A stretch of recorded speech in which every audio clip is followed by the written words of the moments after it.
Welcome back, everyone. I am here again with Grant Cameron. Today, we're going to talk about consciousness and contact. So, what happened to you in February 2017? Okay, it's the second time I had it. I've always had sort of an ability. I wrote a book called Contact Modalities, in which I talk about the fact that the UFO experiencers will report, according to the Free Survey, which is the Foundation for Research into Extraterrestrial and Extraordinary Experiences, that 40% of all experiencers say at one point during their experience, they knew the answer to everything in the universe. Near-death experience people will report 31% of them will say at one point during their experience, they knew the answer to everything in the universe. And I was actually just having a conversation with the guy who wrote Search for Zero Point, Nick Cook. And he said, I had the same experience that you're talking about. He said, my wife, 2014, her mother was dying. She was sitting beside the bed. She was holding her mother's hand. And then her mother passed away. And my wife stood up and said, everything's fine. And started to walk out of the room. And he said, what do you mean everything's fine? Your mother just died. And then she said, weren't you with me? And he said, no, weren't I with you where? She says, I was in this light and it was bliss and I knew everything and everything's fine. And so that you get this thing where the idea is that everything's in the field. So the idea, there's no time, there's no space. Everything is like a deck of cards. Everything's stacked on top of each other. There's no time and space, and everything is there. So this is the idea that inventors will talk about, where they will be able to, like, for example, Nikola Tesla talks about the invention of the alternating current engine, where he's walking through Budapest with this guy. All of a sudden, the idea pops into his head, and he draws it in the sand for this guy, the dirt in what came into his head. And the idea is that the inventions are all there, and it's the ability to shut down the left brain, the rational analytical side that's talking and saying, this is all bull, garbage, don't listen to this. And it's causing the noise in the signal. If you can shut that down, get in the field and bring stuff back, then you can get these inventions. And so you'll have people have these encounters where they'll talk about, I even talked to Gary Nolan the other day. I said to him, Gary, you talked to me one time about, I don't know how it works, but I know how to make it work. Inspiration. And he said, yeah. And so he told me a bit different story than the first one, but he said, the way I do it, he says, I imagine something in my head, like an FBI board, and there's pictures on the board, all these different things. And then I look at all the pictures and I put strings between pictures, how they link together. And I sit there and I study it, and then I forget it. And he said, and within 1 or 2 days, the idea comes into my head, the answer to this problem. Or he'll say, I go to bed, I go through all the problems, I put beside the bed, I put it on a piece of paper. He said, within a couple of days, the idea will be in my head. That's how he solves problems. And it's this idea that it's in the field and you just have to relax. Or you'll take the guy who invented the laser, the guy who invented the hologram, same thing. They're both sitting on park benches. One guy was waiting for a restaurant to open. The other guy was sitting, he's watching a tennis game play, and they were trying to work on this problem. They couldn't figure it out or whatever. And then they relax.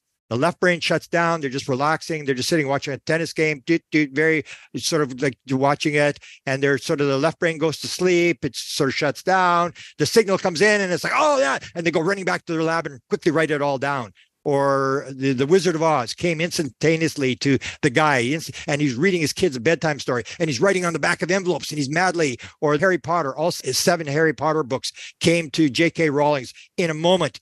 On a train going into London from Manchester. She fell asleep, woke up, and all these names are coming into her head. She said, I didn't have a piece of paper to write all this stuff down. It's all coming into her head. And so that was the idea. So I've been able to do this sort of a little bit my whole life, where I'll be sitting there and I'll walk. So I'll walk.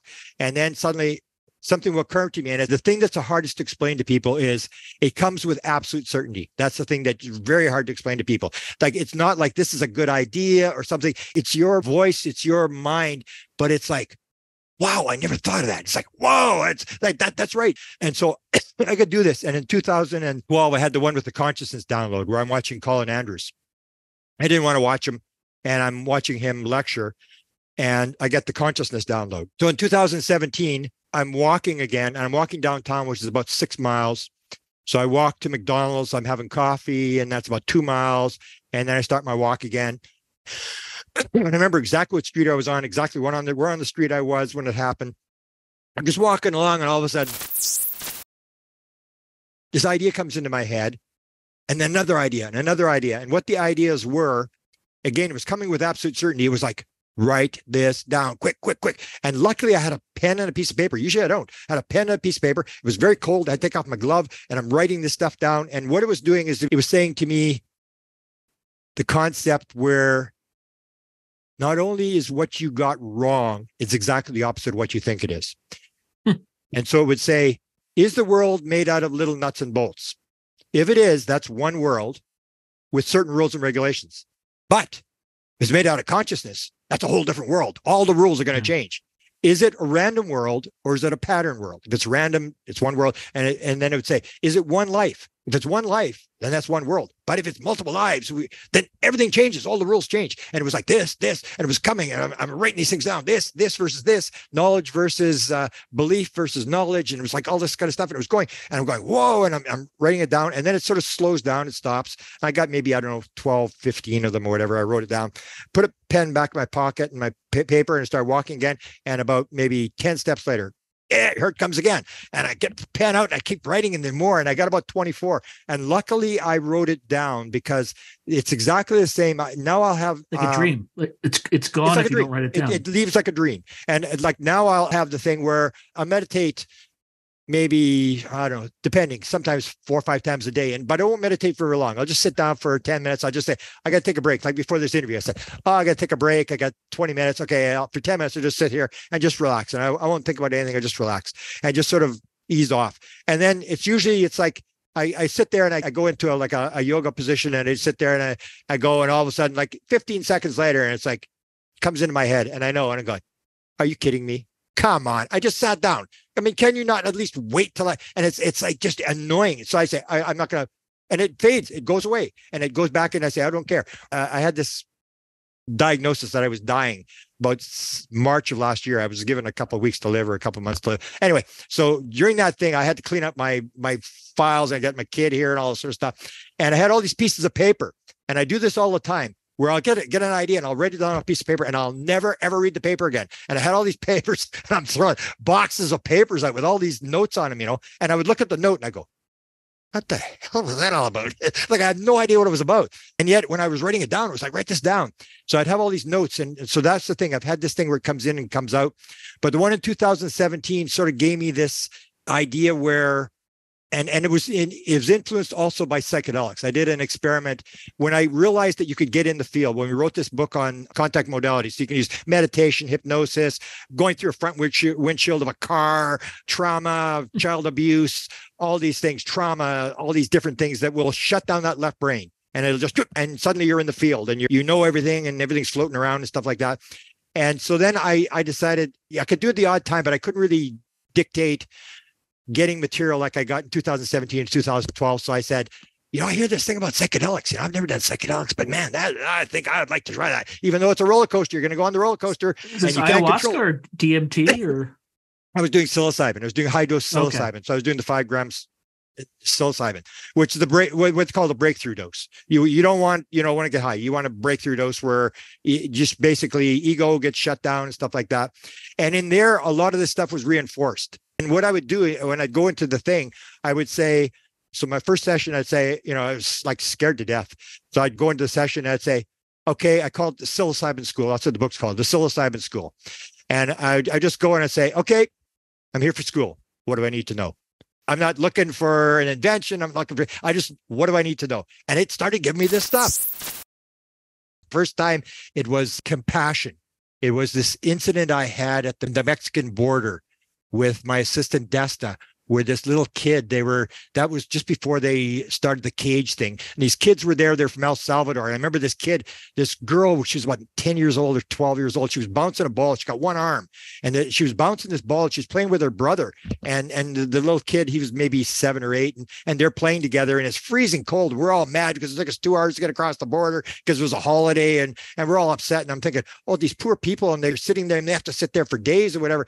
And I heard they were from El Salvador and stuff like that. So then I was leaving, we were going to Tucson. I'm thinking, I wonder if those people got across the border. I wonder if that little girl with the one arm, how could she be a threat to the United States? And I'm thinking of this source. And that's what's my first vision, where I'm sitting there and there's this vision and suddenly I'm in a cage and this kid is looking at me and he's just looking up at me and he's not saying anything. And it was sort of like, it was your brother, right? Didn't do a thing. You saw me there. You didn't do a thing. And I was just overcome with grief. I was just like, so that was my first one. And then I did one where it was total despair. There was one with despair. And then I did one with death, which was the weirdest one, because I've always had this fascination with death, where I always like, I've taken courses on it and stuff like that. And I'm very much into the whole idea of life after death and near-death experiences and stuff. And I had the one, and I had 6 events in one psilocybin version. So I'm lying there, and it was really weird. Like I'm lying there, and I'm in a coffin. I'm lying in a coffin, and I'm in a big cathedral, and I'm looking up at this thing, and I'm looking up the ceiling. I can tell it's a cathedral, and I can tell I'm in a coffin, even though I'm not looking sideways or whatever. And I'm lying there, and I realize I'm in a coffin, and then I'm going, this ain't so bad. And then I'm going, why is the light? There's a light is coming in from one side, like, the stained glass windows behind the altar. And why is the light coming in one side of the window? And this, I'm going, it's kind of weird. And then it would go to another thing. And it was just before COVID broke out. And I was taken above the earth, and I was above Canada. And I saw souls coming up like this. And then they said, it's nothing personal, but this is the way it's going to be. And it turned to the United States, and it was just like all these people dying. And it was like, I had 6 events, and it was just weird. So I started doing that, and I went through all the events, and then I wrote the first 15, and then it started to go south on me. Because when you have these events in the psilocybin, you have the event where it takes out the ego, and that can be pretty ugly. Like, people talk about, abduction experience. I say, I will put up any sort of experience you've had in UFOs against my experience, where it's weird how they do it. It's like you have this event where you're in hell. It's literally like you're in hell. And it's the one was, it's not like fire or anything. It was like, I was sitting there the one time, and it was like, I decided I'm not going to listen to the music. Johns Hopkins University has a tape that you listen to. It's a 7-hour tape, and it takes you through all these emotions and stuff like this. And I didn't listen to the tape. I said, I'm going to meditate. So I was sitting in the other room, and I'm sitting there, I'm meditating or whatever. And suddenly it started going south, and suddenly I'm in this thing. And these, it's like little, I don't know what they call them, like little planets or little, and they were hitting me, but I was ducking, and these things were coming, and it just kept going. And it made me think this was going to go on forever. This was my eternity. And I said to myself, well, I took the drug. I mean, I can't blame anybody else. And I said, okay, that's the way it's going to be. And as soon as I surrendered, it was over. Bang, like that. And suddenly I was in bliss, and I was in this sort of thing. And there's this thing where they kill the ego, where they want it, like when I was in the coffin. It's sort of like some people see themselves die, and they see their body rotting and stuff like that. They do this thing where they kill the ego, and that's shutting down the default mode network, the left side of the brain. So once the left side shuts down, then you pop out. But like the ego is trying to save itself. Like I always make the joke about people, where people will say they have compassion. In the human body, we have 330 billion cells die in our body every single day, and they're created 330 billion new cells come in. And I said, does anybody have a compassion meditation for those cells that gave their life for you? No, it's only when the ego cell is going to die. It's like, hey, call 911. Hey, oh my God, we got to save ourselves. I need a healer. We need some drugs, and it's like, what are we going to do? And that's the whole thing. So they create that thing where you're out of control, and they make you, so I'd go to the next one. I'd say, okay, I'm not going to fall for that again. I know it's only going to go on for a couple of minutes. Just surrender, and it's over. And then I'd go in it again, and I thought it was going to go on forever. And I kept going. I come out of the session. I go, how can I not figure that out? That it's not going to go on forever. But every time it would always make you think it was going to go on forever. And then you would just totally say, okay, that's it. This is the way it's going to be for eternity. I'm going to live in this hell. And then boom, it would go away. And then I started having the one particular type of mushroom. They said, this stuff you only take if you're an expert at it. And that one I had every single time, even though one time I only took 1/4 of a gram. The rest was all some other type of mushroom. Even then it was like, oh, and I was like, and then I started to really hesitate as to whether I'm going to do it anymore. The last 4 were just really, they didn't mean anything. Like the one was my assistant, where it was like the whole session was, Desta is really upset. And it's like, what? Desta's upset. That's it. And it's like, and they kept going. And I said, what am I going to do? You better talk to her. And then I went and I phoned her up and said, Desta, I had a session last night, and I said, I'm supposed to talk to you. I said, oh, okay. And I didn't say anything. And it wasn't until 6 months later I told her what actually happened. But it was that kind of stuff. And I'm going like, it was just too much hesitation. I was getting more and more scared to do it as it was going along, because there was all these, it can get really ugly when you get into these sort of sessions, especially if you're doing the high dose. If you're not doing the high dose, but the high dose is sort of like, you never know what's going to happen. So that's what I learned in this thing. And they were doing things like where I would talk to people, and they were always on the thing about the ego. That's where I learned, where they reinforce this thing. Not only you think you know everything. They said, you're just an ignorant, arrogant little piece of SHI, you know what? You think you know everything. you haven't got a clue what's going on. And then every time they would hammer me on this ego thing, and they would hammer me on this ego thing and all this sort of stuff. And then the one time I remember I said, okay, I'm getting sick and tired of this. I mean, you keep telling me this. I said, okay, so you tell me what the hell's going on. That's all I want to know. What the hell's going on? And then this voice says, we don't know either. And I said, come on, you don't know. It's like, and I was starting to get these kind of things. It was sort of like, but it was a revealing thing, because that was the whole thing I was trying to do, is how do you get in the field and get this material and bring it back out again? Because that's the whole idea, that all the answers are there in the field. And if you know how to get there, or if you can get people like channelers or people who are intuitives or remote viewers or people who are very good, it's the thing is to get somebody who's absolutely able to shut down that left brain and get in. That's why you see these savants. I've studied savants at great length, because you get these guys who, George Finn, I don't know if you've ever seen him, out of New York City, where the 60 Minutes interviews and said, George, what's 2 times 3? And he goes, would that be 7? And he goes, no. He said, what's 5 times 7? Would that be 50? And they go, no. What makes his talent so extraordinary is that with his limited intellectual capabilities, he cannot multiply even the simplest numbers. I'd like to try some math questions, if you don't mind. No. Some arithmetic. Can you do 3 times 2? 3 times 2 is it 7, is it? Or how about 5 times 7? 5 times 7 might be 50. And they say, George, so on what date is January the 1st in the year 1? Oh, that'd be a Tuesday. And he names all these things off. And this guy, apparently you can even ask this guy, what are the next 12 years in the future where Easter will fall on April the 1st? And he'll go, name them off like that. And he can't multiply 2 times 3. What day of the week was August 13th, 1911? Sunday. What day of the week was May 20th, 1921? Friday. What day of the week is February 3rd in the year 2068? That will fall on a Friday. What date was the 3rd Saturday in October in 1945? It was on the 20th. So he's not calculating, he's getting it out of the field. It's popping into his head. And that's what they will tell you. They'll sit there and wait, and they'll wait for the answer to pop into their head, and then they give the answer. And that's the whole idea, is this idea there's something in the field. So that's where the concept came from. So I'm very interested in, especially trance channelers. And I've actually tried to run an experiment with, so there's channelers, there's people who we're channeling.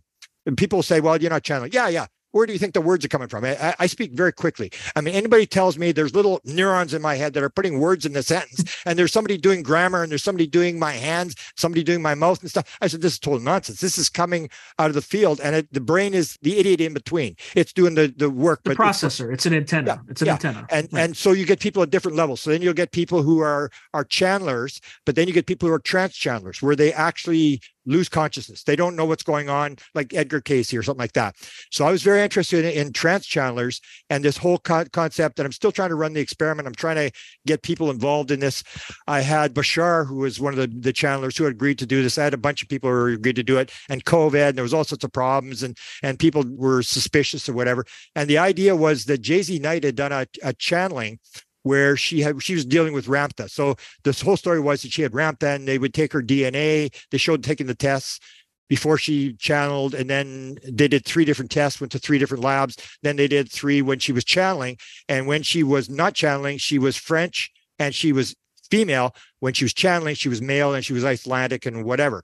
And so this is the whole idea, is the idea that consciousness may be, it's like you get this idea with multiple personality disorders, where you'll hear one has a disease, the other one doesn't have a disease, one's allergic to something, one's not allergic to something, one, their eye color changes, and people say, no, their eye color can't change, that's DNA, it can't change. And you hear these rumored stories. And so people said, oh, Jay-Z Knight, she just made it up. And I said, well, maybe she made it up, but that's a pretty simple test to run. If we can get a trance channeler, and we got a second white crow that shows this. And so I've been for a couple of years trying to get a direct trance channeler to channel when they're channeling to get the DNA. And then you can do 23andMe. There's even a guy out of Germany. I thought I really had it. a guy out of Germany who's a physical medium. So you have all across the spectrum. So this guy's a physical medium. He makes stuff come out of his eyes and he's make people manifest from the dead and all this kind of stuff. And so he had agreed to do the test. And then I found out his control that controls him when he's trans-channeled is a former parapsychologist, German parapsychologist. They said, hey, great, man, we can get that guy's relatives, because the guy's dead. We can get his relatives. And when 23andMe comes up, it'll show all those relatives on the first and second generation. And then I found out the guy was never married. It's like, nothing's working here. But that's the kind of stuff that I sort of got into, where it was this idea that that everything's there, and that you can do it. And then so I said to Gary Nolan, and Gary Nolan says, yeah, but everybody can do that. And he said, it's not unique to me. And I said, yeah, I know that. But that's the whole point, is we can develop this kind of stuff. I wrote the book where I talk about how many songs come in dreams, how many songs come in within 5 minutes and stuff. And the best songs of all times came in dreams and came in the first 5 minutes. And how many artistic people where they're painting in the dark, and they're painting with two hands, and one is one master and one's in another master. And then you look at them and they actually look like they were painted by that guy and stuff. And you start looking at this really weird stuff, which is what Gary Nolan said. I'm not interested in the 95% I know. I'm interested in the 5% I don't know, because that's where the anomalies are. That's where the Nobel Prizes are. And the whole point is, when you and I are working on paranormal phenomena, either paranormal phenomena exist or they don't exist. If they don't exist, well, no big problem. But if they do exist, something we've got is wrong. We've got some wrong assumptions, like what they're saying to me. You think you don't understand, you haven't got a clue what's going on. It's exactly the opposite of what you think it is. And so the whole idea is to get the anomalies, and then to find people who can crack those anomalies and get in there and pull the material out. And I've found a great deal. And my ability is the only one I have, really. The odd time I'll have it in the shower, where I'll get in the shower. And again, it sort of upsets me, where you get this great idea, and then you're going like, well, does it look like I can write it down? Or the woman that wrote Eat, Pray, Love, she tells the story. It was on the New York bestsellers list for 5 years or something like this. And she's telling the story where she says, I'm writing this book, and it's the worst book I ever wrote. And says, I'm just frustrated. I don't know what to do. And then I remember this guy, he was a musician. I can't remember his name was. He was in LA, and he's driving down the freeway. And she said, he told me the story one time. He's driving down the freeway, and all of a sudden this song comes into his head, this really great song. And he says, does it look like I can write this down right here? I mean, come on. If you really want me to do this song, come back when I can write it down. Otherwise, go bug Leonard Cohen. And then she says, so she's writing this book. She says, it's absolutely terrible. And then she says, I might as well try it. What the heck? I'll try it. So she looks in the corner. She says, I just want to let you know, I showed up here. I'm doing my part of the job. And if you want to help, you can get in here and help. And she writes this book, this New York Times bestseller list for 5 years. And so that's the thing, is people learn these techniques that you can actually do this. And it's the ability to shut down the ego and to go quiet and put the intention out there, and it will pop into your head.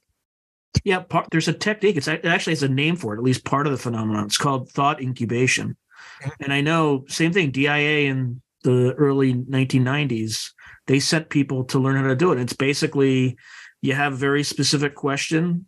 You write it on a piece of paper, because your subconscious is smarter than your conscious mind. And then you go to sleep and you wake up with the answer. Yeah. And that makes sense that they would do that. That's why I said they went to Skinwalker Ranch. I wrote about that in these Apports and Manifestations. They weren't interested in UFOs. They were interested in all this weird stuff. How does this stuff work? And we can figure this stuff out, because it's this technology that you can do this stuff. And they would be insane not to do it, because you've heard these stories. I remember Hal Puthoff. I was friends with Bob Emenegger, who was the producer for UFOs Past, Present, Future. And Hal Puthoff had given him all this material from the Chinese from the 1980s, these little kids who could blindfold read. And I deal with people who blindfold read. And that this is a real deal. This is the real thing. You can put a blindfold, and you can teach a kid to see with a blindfold on in 5 minutes, see colors in 5 minutes. And you can get these kids reading books, and they're sitting there and they're sort of reading like this mindful blindfold, which if you've ever put one on, there's no way you can see through them. And the kids reading the book, and you see this kind of stuff. If you're an intelligence agency, why would you not work on that? I mean, there's got to be some sort of intelligence benefit to that kind of stuff if you can do that kind of stuff. So they've been into magicians, they've been into psychics, and they would watch. That's where Chris Bledsoe said to the intelligence guy, because he's got all these CIA people, the highest levels of intelligence and military, all there. I even asked him, did they ask you how to fly the ship? And he said, oh yeah, they brought a general in, and I told the general how to fly the ship. And then he said to the one guy, he said, what are you guys doing? He said, my family's all upset. I mean, you guys are all here, intelligence people and stuff, and my friends, they don't want to talk to me and all this sort of stuff, and you're causing a lot of trouble. Like, what are you doing on my property? And the guy says, well, Chris, he says, it appears you have contact with them, and they seem to like you, Chris. They don't like us because they're not talking to us. So we've come here to find out what they're telling you. And that would make sense. Sure, you're going to go there. If he's got all these stuff happening around him, why would you not go there? I mean, you'd be insane to say, oh, I don't believe it. Where does that get you? It doesn't get you anywhere. Right. Well, yeah, you have to surveil it. You have to figure out what's going on, especially if you're trying to catalog national security threats, because you don't know if it's friendly or a threat without doing your homework. And that's why they did remote viewing, because they realized the Russians were doing it. And either you do it or you're going to get left behind. And they had these guys who could go the hypnotism thing, where they'd go into a bank and they could hypnotize the teller just by talking to her and get her to hand over the money. And that's what the Russians were working on. Can you get into Reagan's head and make Reagan think things and stuff like that? So that's the whole deal. Either you work on it or your enemy's going to work on it. And if you hear these stories, you can scoff all you want, but that may be the worst mistake you ever made in intelligence history. Yeah. Well, that's what you're talking about. It's called remote influencing. Yeah. Yeah. And the remote viewing program, I know Lynn Buchanan as an example. He was explicitly told not to do that, but he had been approached by other shadowy agencies to do exactly that. And as far as I know, he refused. But there was a newspaper report during the Gulf War where Saddam Hussein was reporting that these psychic Americans are like attacking me and this and that, and they were. Yeah. They were. And they used the techniques to avoid. So the Russians will have their big meetings beside circuses or beside brothels and stuff like that, because that throws off the remote viewer, because you got all this action and you're going to go to the most interesting place rather than some boring meeting where some guys are talking. And so that's the deal, is they would be insane not to work on this kind of stuff. And that's what I'm doing. This is basically an intelligence thing where you're saying, that'd be let's try this. And you work it, and sooner or later something's going to work, or develop it yourself. I'm not really that interested in, developing stuff or anything like that. To me, it's always been like a chess game. I was pretty good playing chess as a kid. And to me, it's sort of like a chess game. So I say, when you're playing the game, if you're playing, you do not move a piece until you know exactly what your opponent is doing. Because people will say, I got this thing I'm going to do, and they don't watch what the other person is doing. And you don't move until you know exactly what they're going to do. And as soon as you know what they're going to do, you go, okay, I'm going to set a trap for them. And you just pretend you don't know what they're doing, and you go on, and that's how the game's played. So to me, it's always like a game. It's like a thing. Can I figure this thing out? And it's always been that to me. I don't need the money. I don't need the prestige or anything like that. To me, it's like when I can figure out something, or when I get some idea in my head, I just, like, for days I walk around and go, holy cow, I'm just like, yeah, you're in heaven. It's like, oh, that it just came to me. And it's like when I had that download experience, it's exhilarating. It's like when I had the one with Colin Andrews. I mean, I couldn't think for 2 days. I was just walking around. And when I saw Michael Newton lecture, Life Between Lives, I just accidentally walked into that lecture. And again, I was like, whoa, it's just like a new world, and everything just shifts, and suddenly everything starts to make sense, and you start to get excited. And that's what it's about. It's like the idea you live your life to your highest excitement, and then you do the next thing to the highest excitement, and next thing to highest excitement. And I always say, like the UFO, the paranormal UFO thing, you and I live in the Super Bowl every day. People don't realize. They don't realize that you're leading the biggest story of all times, and you get to play the game. You're in the game, and most people haven't got a clue what's going on. They're living lives of quiet desperation, just taking their kids to soccer practice, watching some TV, trying to make some money or whatever. And we get to play this game. And to me, it's like, why would you not be excited about this? Because every day you can invent something, you can see something. Even today, I'm doing a thing on, I got exhilarated on this thing about the threat, where they say, oh, there's this threat narrative, and they're after our nuclear weapons, or they're monitoring us. I sure hope they're monitoring the nuclear weapons. And I tell the story about Zbigniew Brzezinski in 1979. How close we came to destroying the world. Brzezinski tells this story. He says he gets a phone call at 2:30 in the morning from NORAD, and they say there's 250 missiles have just been launched from the United States. You've got between 3 and 7 minutes to phone the president of the United States, whether we counter. And then he said, as they're on the phone call, he said, there's now 2,500 missiles in the air. And then Brzezinski gets off the phone, and he's deciding to phone Carter. And he says, he looks at his wife, and his wife is sleeping. He said, I should wake her up and tell her. And he said, I don't know, it's over in 30 minutes. I might as well just let her sleep. And we came that close. 6 minutes. It was 6 minutes. NORAD phoned back and said, we've just gone to the satellites and we've determined there was no launch. It's a false alarm. And they had 3 more false alarms in the next 2 months. And I say, I sure hope to hell the UFOs are watching after the nuclear missiles, because we've just about blown up the place numerous times. And that's the whole idea. I mean, the idea that they're going to turn on the missiles and let the Russian launchers, these crazy ideas. But unless you have those crazy ideas of paranoia, you're not going to get any defense money. If you've got no enemy, you don't get any budget. You only get a budget when you can hype it up. Well, if you believe Hugh Everett's many worlds theories, maybe that outcome did happen. Yeah. Yeah. Or how many times did the beings actually shut off the missiles? Because I go through the whole thing that people don't realize. I mean, if you remember this big sighting, most people know the Malmstrom sighting, but they don't know the Malmstrom where they shut down the 10 nuclear missiles. And then they launched down and were south of me in North Dakota in the same year, in the spring of that year. Most people don't realize that was just before the 6-Day War. The 6-Day War was all about nuclear weapons. It was about the Russians were going to take out the Dimona nuclear power plant because they were disassembling the 2 first nuclear weapons. And they said, we either take it out now. They were going to paint planes, Russian planes, with Egyptian colors, and they were going to fly in and take out the Dimona plant to stop them from having nuclear weapons. And that's when all these nuclear shutdowns take place. And then the Yom Kippur War, most people don't realize the Israelis were losing the war, and they put 14 nuclear weapons on trucks and on planes, and they were ready to blow up everything because they were losing the war. And that was the same time, if you hold the whole story that Ross tells in Australia about this NSA facility on the coast of where the UFO appears over that thing, it appeared during that war. And that was what gave the signals to the Polaris missiles in the Indian submarine. And that was the last day when they had all these things. And the Americans had actually said, if you do not back off those weapons, we're going to allow the Russians to come in and take out Israel and to stop these weapons, because the Americans couldn't do anything. They couldn't do anything with the Israelis. And most people don't realize there's all these UFO sightings. The biggest sighting in Canada happened exactly the same time. Just before the 6-Day War, there was 2 MiG-25s flew over the Dimona plant in open daylight because the Israelis couldn't shoot them down. And this is the plane. The Americans didn't even know it existed at the time. It flew over twice. Right in between those two was the Falcon Lake incident where the guy gets burned. And he has this weird burn that reappears every couple of years. It comes back and goes. And you see all these things and you're going like, are these signals? And so maybe you don't know what's going on. Maybe I don't know what's going on. But somebody up high who knows how it all fits together says, did you see where that UFO sighting was? He knows where all the nuclear weapons and all the stuff that's going on behind the scenes that you don't know about and stuff like that. Or the cattle mutilations. I was talking about cattle mutilations. I say, like, if you got cattle, you're mutilating the cattle and you got the thing in the ship, why do you come back and drop it in the guy's yard? You do it. I said to Linda, how? You know why they do it, Linda? She said, why?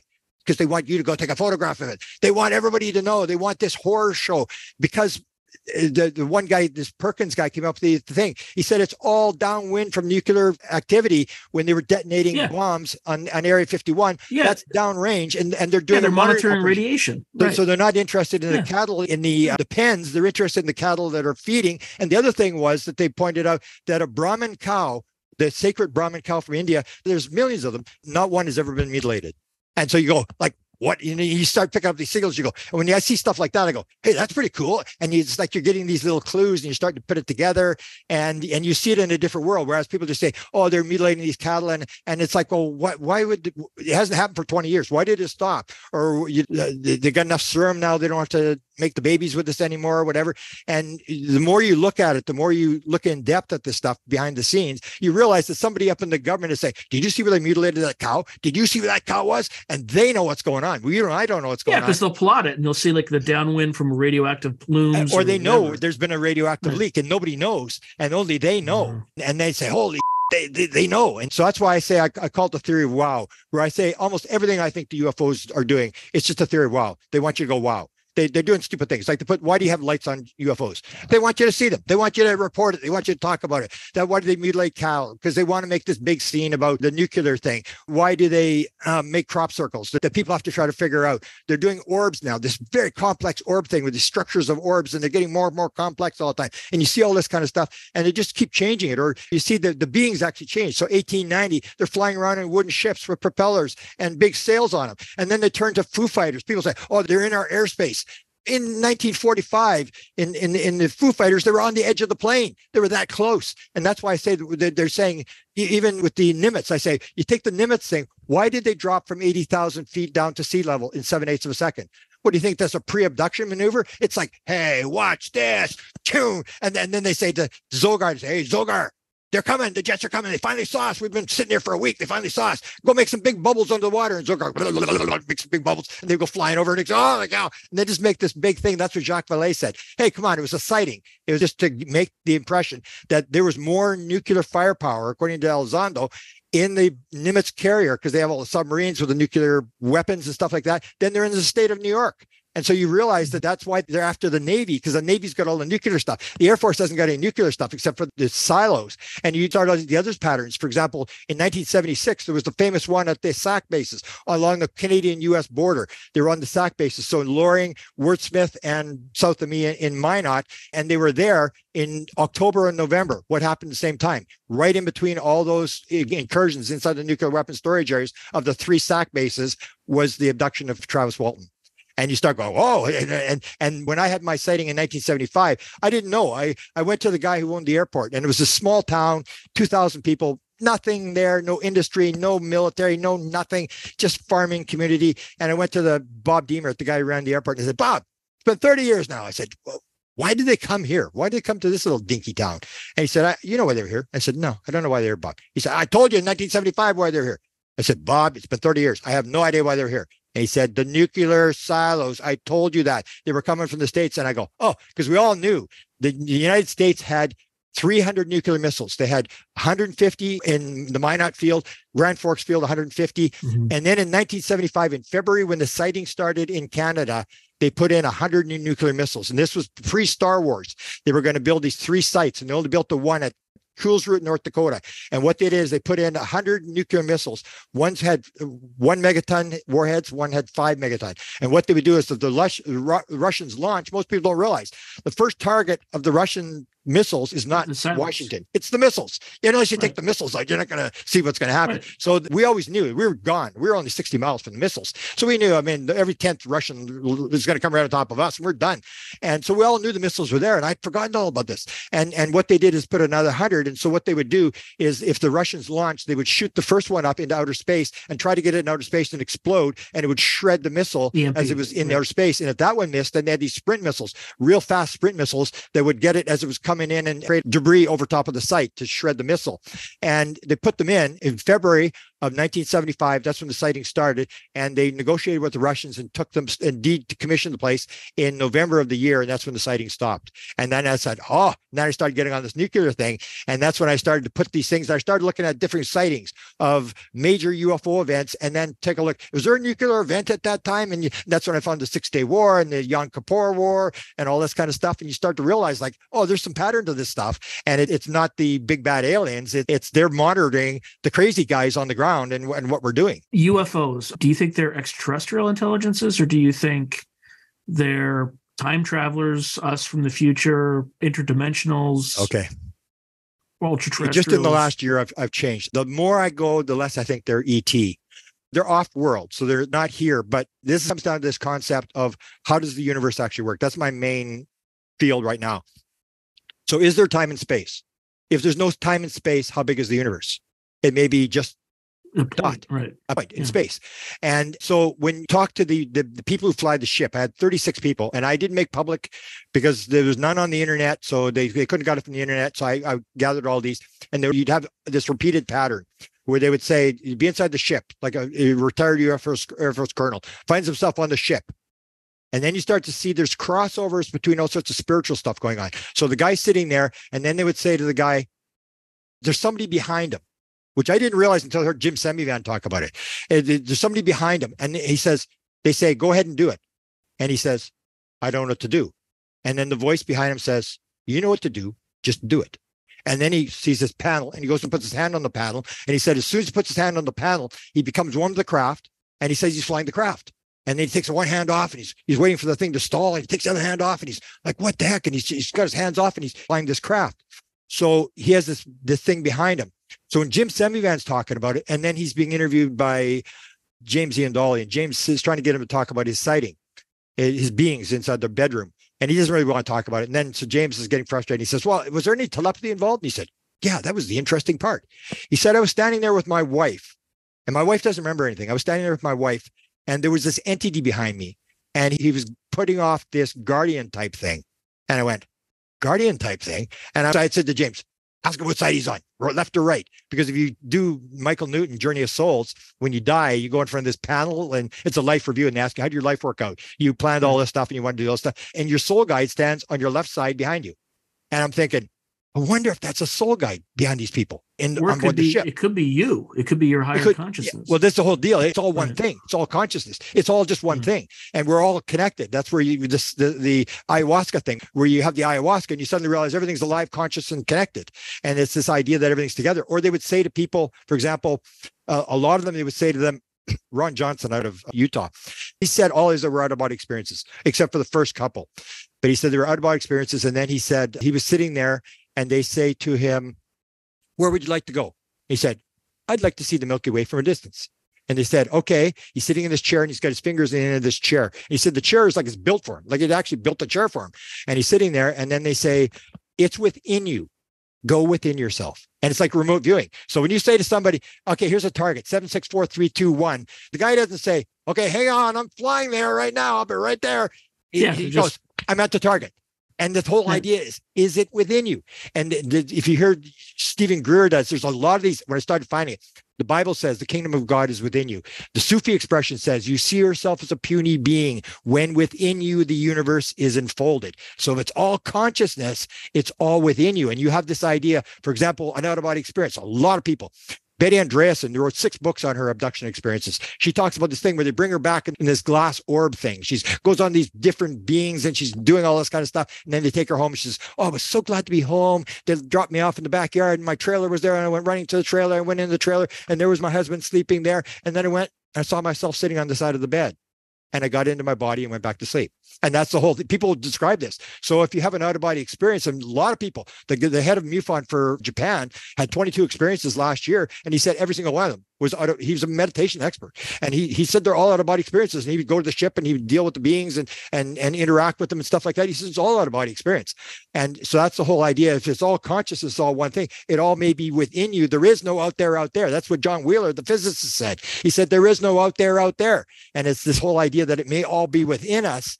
And if you have the out-of-body experience, so you have your out-of-body experience, you say you have a near-death experience or out-of-body experience, and you float away and you look back at yourself, you can see your body and you can see your head and you can see your brain. So the question is the consciousness in the brain? Well, no, it's not. It's here. I'm looking at my brain and there's no consciousness in my brain, but consciousness is here. My body and my brain is inside my consciousness. And then you can float to the window and look out at the window. Everything in the universe is inside your consciousness. And that's where I think Deepak Chopra comes the closest. Deepak Chopra says everything is an activity inside consciousness. Everything. So consciousness. So the idea would be that the universe is created. God, the vibration starts, and the illusion starts. And with the sparks of the divine, God does not create the heavens and the earth.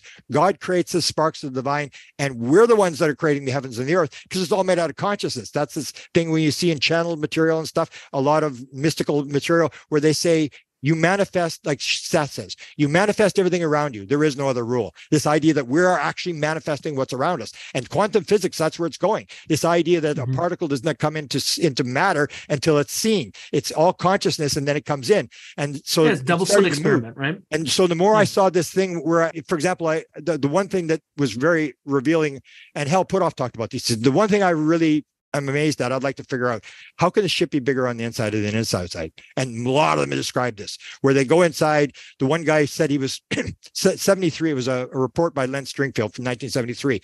He said this guy's brought in from Hawaii and he's going to film the panels inside this UFO that's inside this hangar outside of Norton Air Force Base. They take him there and it's in a netting hanging from a crane and this UFO is in there. He goes up into the UFO and he said, I could have taken a football and thrown it in any direction and not hit a wall. It was that big on the inside, and it was just a little thing.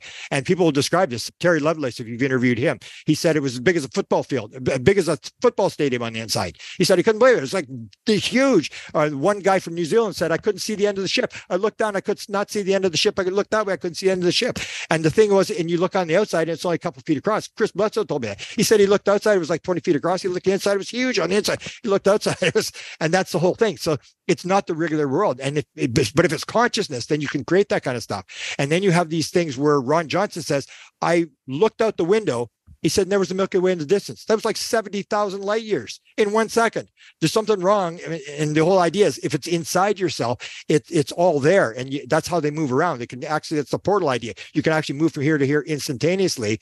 And the other thing that you have this thing with the inside of the ship. So Ron Johnson's telling me the story. He says, the LB, every house has the one being, which is another thing I discovered. There's always the one being, which again looks at, wonder if that's a spirit guide, because you meet a lot of beings, but then like Sherry Wilde had Da, Ron Johnson had LB. Everybody's got a name. Nancy Tremaine, the first abductee, hers was called Mr. And they give this, and the one person deals with them. One alien deals with them and tells them what's going on and whatever. And there's other aliens doing stuff, but it's the one. And then you wonder, what's that spirit guide? So LB takes Ron Johnson to the spirit world 3 times. He's a very strict Mormon guy. And he says the first time it's like a lower level. It's kind of dark. He can't really see anything. And he knows he's in this world, but he can't really see anything. The second time he's with his mother. His mother's dead. He's with his mother, but he can't see her. The third time he gets taken in the spirit world, LB's there, and he says he's with his mother. And he said they're in this field, like a green, almost like a near-death experience, whatever you envision. So he envisions his afterlife. There's a Mormon temple. It's like a temple in Nephi, Utah, he said, a small temple. And as he says, he sees this temple, and his mother says, when you die, Ron, you're going to get a room in that building over there. And he says, oh, great. And then he says, it opens up. So the building sort of opens up, and he can see his father has a room in there. He can see his father inside this building. And then he goes in the building, and there's all these pictures of his mother on the wall and stuff like this. And he said, I walked in the building, and he said, it was like 10 or 100 times the size inside and outside. I said, hey, that's what the UFO people say too. So is he in a near-death experience? Is he in heaven? Is he in a paradise? Or is he in a UFO experience? Is he being abducted? And that's the whole idea, is you start getting these crossovers where people will describe the out-of-body experience. They'll describe this sort of thing where people are behind them. There's a bunch of them. I started to discover that there was all these crossovers, or the idea that people knew the answer to everything in the universe, or 37% of all experiencers have had near-death experiences. And it's like, what's the chances that you're going to have a random near-death experience and you're going to be randomly abducted? And then you start thinking, well, maybe this is not random. Maybe these are intentional things to learn lessons. And you start seeing these crossovers. And that's what, if you've ever interviewed Ray Hernandez, he's the guy that did the survey of the 3,000 experiencers. And he was pulled. He saw a consciousness lecture from me. 2 days later, he's in Miami on a freeway, and he gets pulled. And he said he's listening to NPR radio, and he said next thing you know, he's up in somewhere, and there's this wheel spinning, and then the wheel has all these different things. It has remote viewing, it has psychic phenomena, near-death experiences, UFOs, all this sort of stuff, and all these different things. And the wheel is spinning, and these beings are saying it's all the same thing. You got to quit parsing it. It's all the same thing. And that's the whole idea, that it's all these different variations, and that the beings. So what I see is that the beings, maybe it's all the same thing. They can be dead people. You can see dead people on ships. They all have access to the same thing. So when my father died in 2006, he was kind of a skeptical guy. And I remember he told my mother, and my mother told me, he didn't tell me, but he told my mother, he said, 2 days before he died, he said, my father was here. And my mother said, oh, really? What did your father have to say? He said, it was just here. That's all you need to know. And he died in 1956. So the question is, was that really his father? If his father materializes into the physical, is that his father? He'd lived 1,000 different lives. Why didn't he come as a guy in Rome or something? Because my father wouldn't know who he is. There's a guy by the name of Yossi Ronan who says he was told that his beings were green, and all the beings are different. I don't care what he says. They're all different. People will call them grays, and when you start getting them to draw, they look completely different. And we're all different, and they're all different. So Yossi Ronan talks about this thing. He said the green being, it looked like a gray, except it's green. They said to him, when we come into your world, we have to take on a body. And we can take on whatever body we have to take on. We don't need a body. You don't either. You just don't know it yet. And this is his whole idea. So they come in and they'll play whatever. And Barbara Streisand's stepson is an experiencer. He told me, he said, when they came to him, they proved to him that they were something. He said, are you beings? He said, if you're actually extraterrestrials or whatever you are, he said, put something in my head that I'd already know. And he said that when they come into the world, what they told him is they come into your head and they use what's in your head to build a lesson for you. And that's all they can do. They can't put stuff in your head that ain't there. So if you're in fear, they're going to use fear to teach you a lesson. And that's when you see people have these angelic beings where they're seeing, sort of like energy beings. And some people are seeing grays and these real hideous type things. And that's when John Mack, if you've seen the lecture between John Mack and Bud Hopkins, they're doing a debate thing in Boston. And at one point, John Mack says, Bud, he says, it's really strange here. She says, I'm the psychiatrist here. You think I'd be getting all the real bad ones? He said, actually, I'm getting all the spiritual seeking ones, and you're getting all the bad ones. And maybe that has more to do with you and I. And that's this idea that we influence. We think that we're separate. It's all one thing. We're not separate from what's happening around us. We have to realize that we're part of what's manifesting around us. We think it looks separate, so it is separate. Or the idea that I say that one of the best stories I've heard in terms of what is actually going on is Leslie Kean. So Leslie Kean did the UFO thing. Then she did the near-death experience. And she does an interview with Stuart Alexander, who is her medium. And she's in the room. Stuart Alexander's in the medium box, whatever. And it was all tied up and all this kind of stuff. And she's sitting at a table. And she said this happened a number of times. All I want to ask her, and people out of this question said, Leslie, I was wondering one thing. Did that hand really appear? And she said, yeah, it actually appeared. And I said, well, tell me the story about the hand. And so she says, I'm sitting there.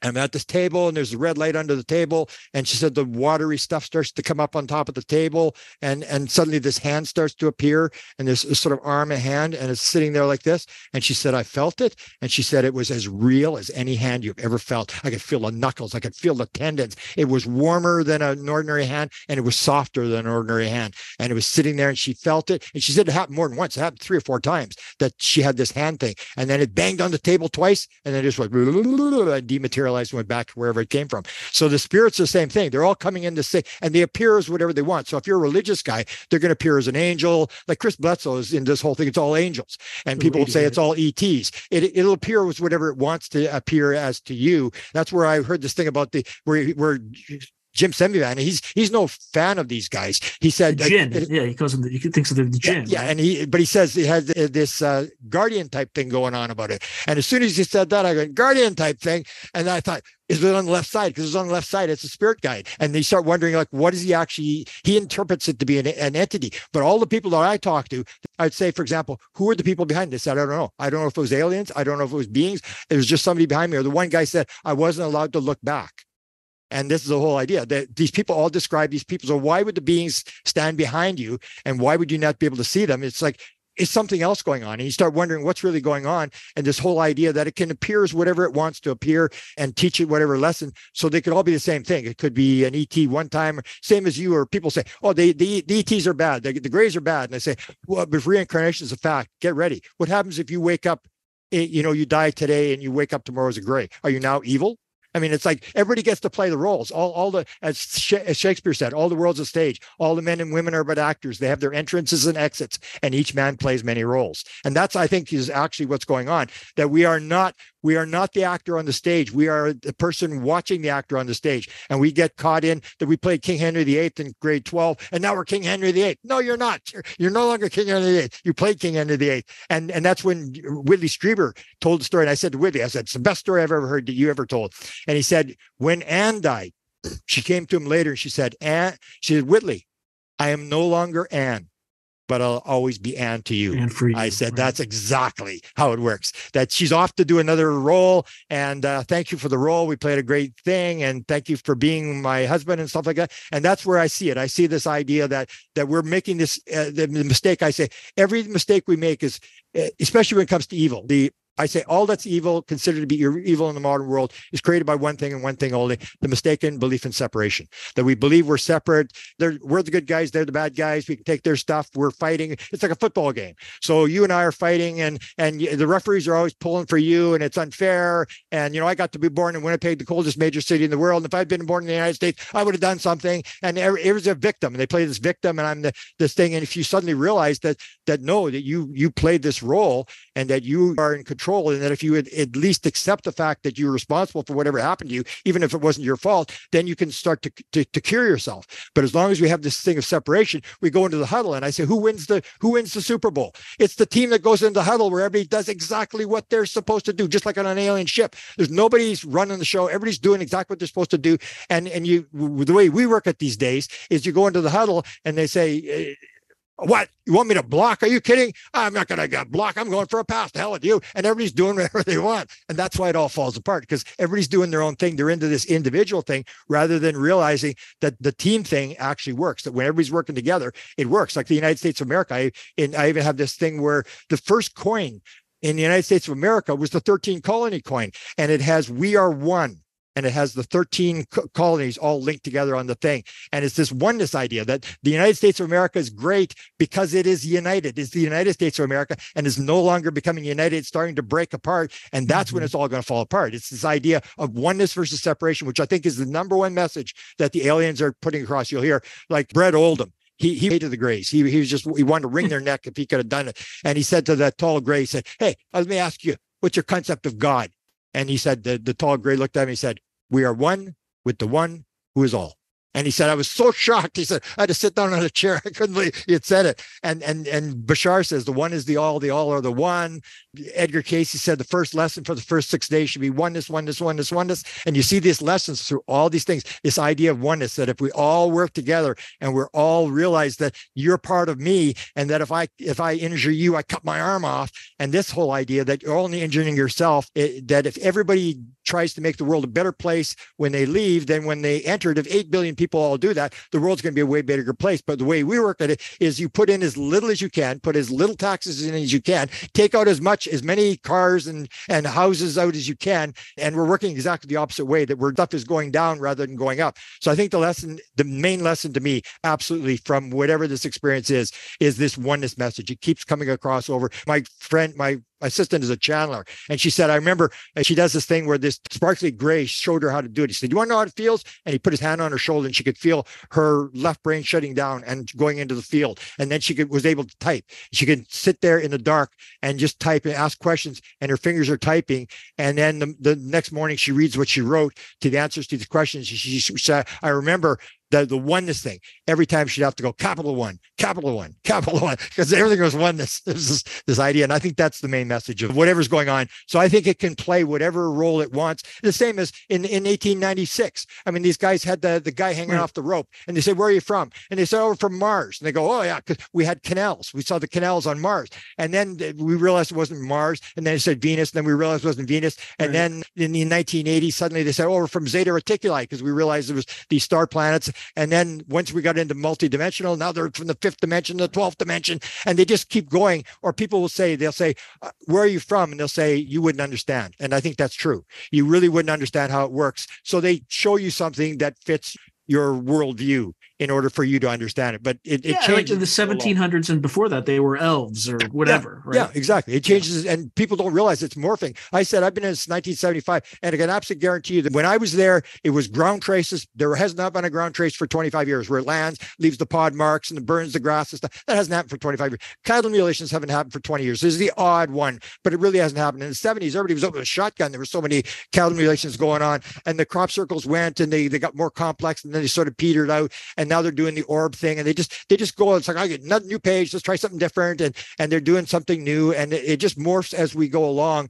but it's getting more complex. That's for sure. The phenomenon is getting more complex. I said to people, it'll be way less physical than you think, way more spiritual than you think. It will not have a hint of capitalism, and it'll be at least 1,000 times more complex than what people think it is. It just gets more complex, almost like David Bohm said. He was telling the quantum physics guys, he said, when you figure out this quantum physics guys, you get that all figured out, that level. He said, there's just another level below that. And they said, no, there's not. He said, yeah, there is. And that's true. It's probably like a Russian nesting doll, right? Yeah, exactly.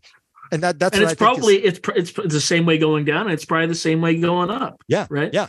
And that's what I've discovered. And that's why I think it's like living in the Super Bowl every day. And when you start realizing some of the stuff you discover, and you realize like, wow, I didn't know that. Like this thing with the nuclear missiles and stuff like that. And you start seeing these things, and you start realizing, or the idea when Jim Semivan said this entity was behind it, and it had this guardian type thing going on about it. And I'm going, hey, it's like the lights coming on all the time, and it's going together. But to me, it's just a fascinating game to play. And I always say, I could have been born an untouchable in the streets of Calcutta and spent my days in a junkyard looking for something valuable enough to sell for food for tomorrow. I didn't get that. I got to play in this, and I'm going to respect the fact that I got to play in this role. Next time I may end up, some tramp somewhere doing something or whatever. But this time I got lucky. I'll guarantee you. All right, my friend. I think I got lucky too. So thank you very much. It was an absolute pleasure. Sure, and let's do it again we'll be able sometime. to do. Absolutely. Okay. Thanks again. You bet. If you enjoyed this video, hit like and subscribe, and I'll see you next time.